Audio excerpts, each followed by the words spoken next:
Hey y'all, so some of you have been asking for a GFX tutorial for my channel for a while now, and I'm finally going to make one.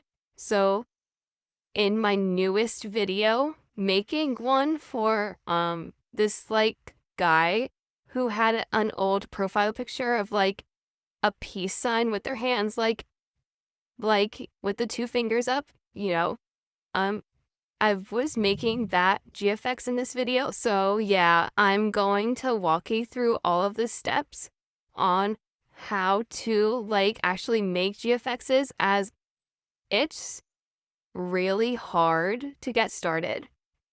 Like, some people think that it's just a quick little thing to make a GFX.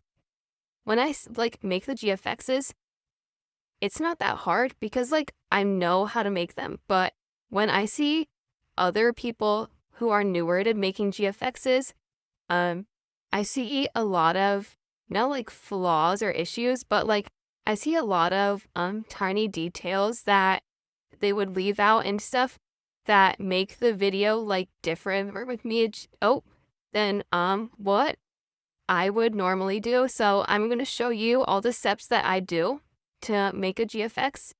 And this is only how I do it. I know many other creators that do it a different way, or have the same first two steps and change the last, or change the first one and then keep the second and then change the third, a bunch of different combinations. So yeah, I'm going to show you all the steps on how to make a GFX in Roblox.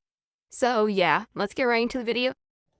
Okay, so now that I'm done yapping, yeah, I'm a yapper.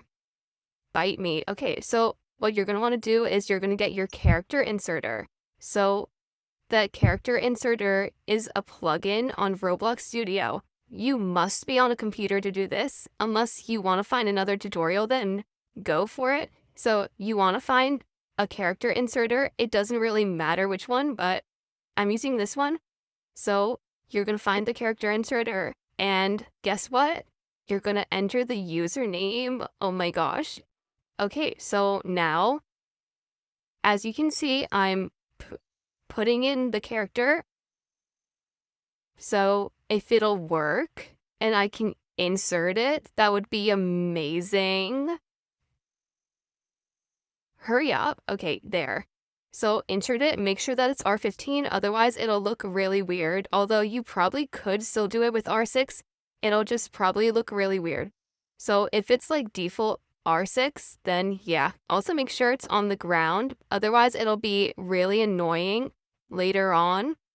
And we like to make things as easy as we can. So yeah. Now, for the posing. You can use this default animator in the avatar section in Roblox Studio, or you can use this plugin that I have called Moon Animator. That's what I use for all my videos. But the thing is that it costs Robux, or if it's not on sale for free. So I suggest using the default one, except it might look a bit different. I just use Moon Animator because it's easier for me, so you can learn to use that one. So anyway, you're going to make a new file, and then you're going to click whichever part you're going to start to pose.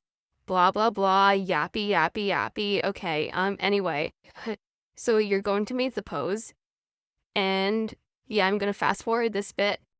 Okay, so as you can see, I'm posing the avatar right now.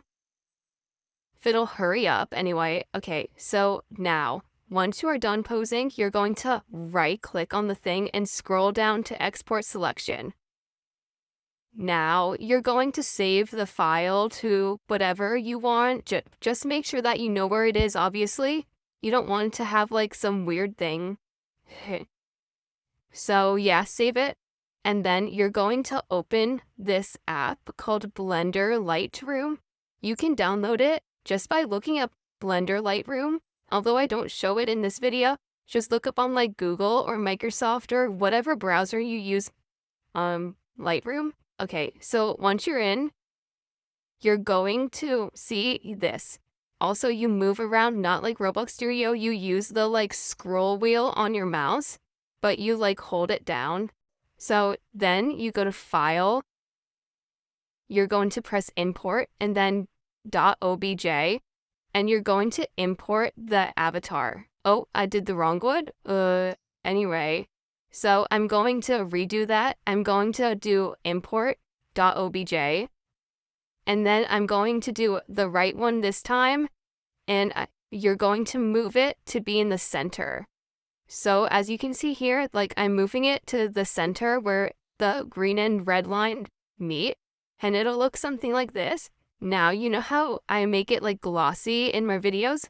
You're going to make the like roughness go down, and I normally make the metallic go to 0.200 or like around that, and then you do it for all of these little things on the side. So yeah, once you're done with that, you're going to go to here, and you can see this. Oh, blah, blah, blah. You can see like kind of like a preview, not really.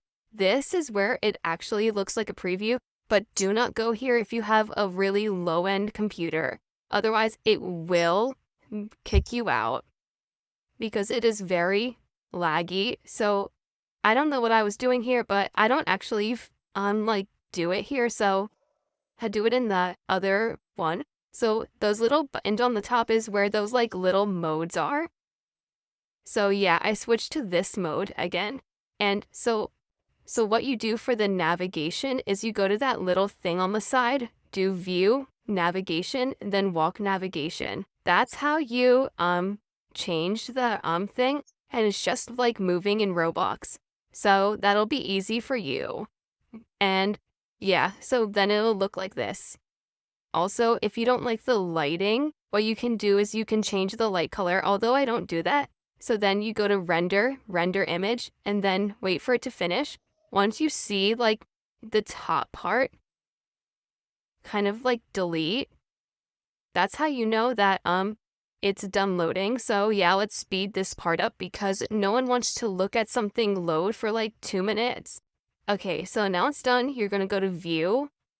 Oh, no image. You're gonna save it. Save it in somewhere that you know, blah, blah. So you're gonna save it.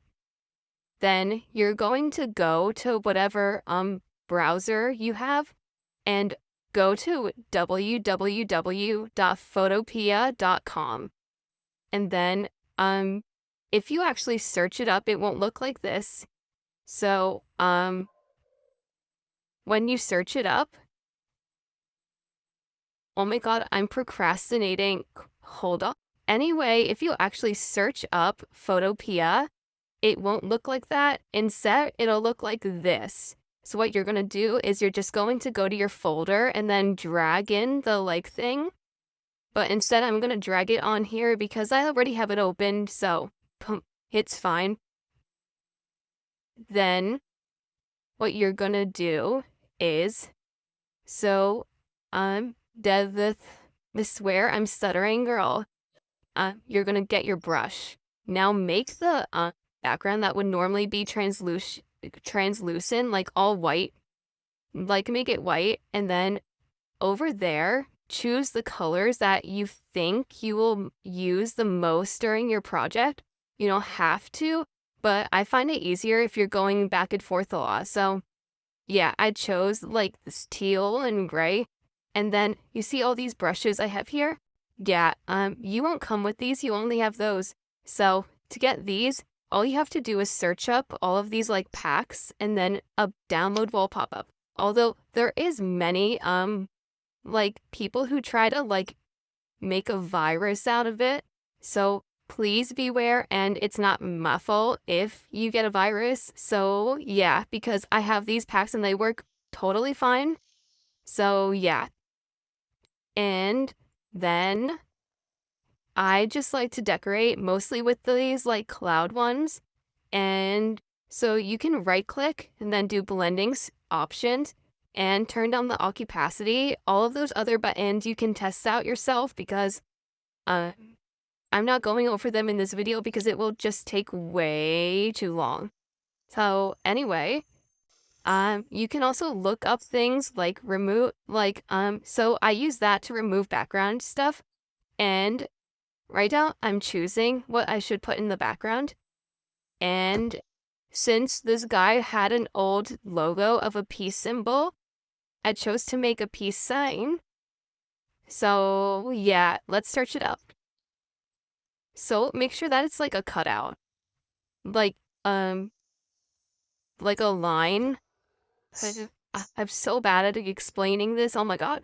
So like do this and then do like that one instead of like all the colors and stuff. So, oh, anyway, so I'm gonna remove the background. Oh, watch me struggle for a sec. Okay, yeah. Okay, so once you have it in, you can use this tool to like grab it, but make sure it's very precise. But you can always undo it in like the box over there. But just to make sure it's precise because who wants to undo things? It's just time consuming. Anyway, ha ha ha ha ha ha. I'm so funny. Uh, um so if you want to change the color, you can add strokes, inner shadows, inner glows, like all of that stuff. Whatever you want. I mean, I'm not really holding you back.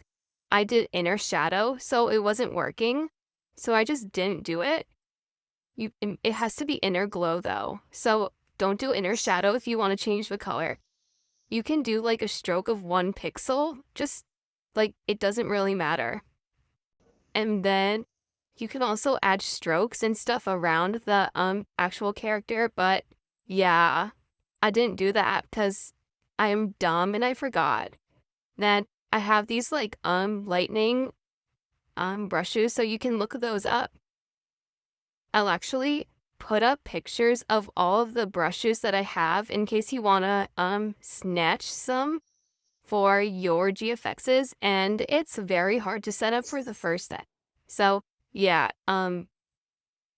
what you can do now is I don't remember what I'm doing because I'm dumb. Anyway, oh, I'm just fixing the layering. So now to do the text. So the text is probably really hard to set up. It's probably the hardest part to set up because you have to get like the fonts and stuff. So I use Porky's font and I do 150 scale, and then I could see if I want it to be like bigger, smaller, whatever. So yeah, and then I do a stroke mostly, and then bevel and emboss is how I make it look like 3D. I do these settings. You can always adjust them, but make sure that the contour looks like that, like the little like spike things. Otherwise, it won't really look as well. It'll just look really like weird.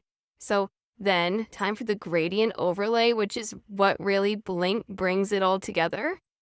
Like a gradient overlay is probably how it looks good, and then I'm just using the like color picker to change the color.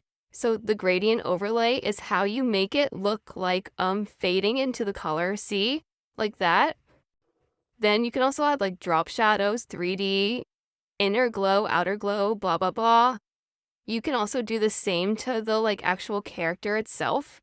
So you can have it like have a stroke, inner glow, outer glow, whatever, do your liking. Then you then you then you go to file, export as, then do PNG. Then look, you can name it. Well, I just named it. So yeah, that's literally the entire thing. So if you guys like this video, please consider liking and subscribing. It really helps me. Also, you can go check out some of my other videos for like reference and stuff.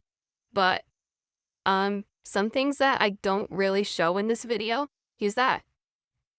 Making GFXs is extremely hard for first timers. So if you have experience or you have the programs already, you should be fine. But if you're like extremely new to coming into GFXs,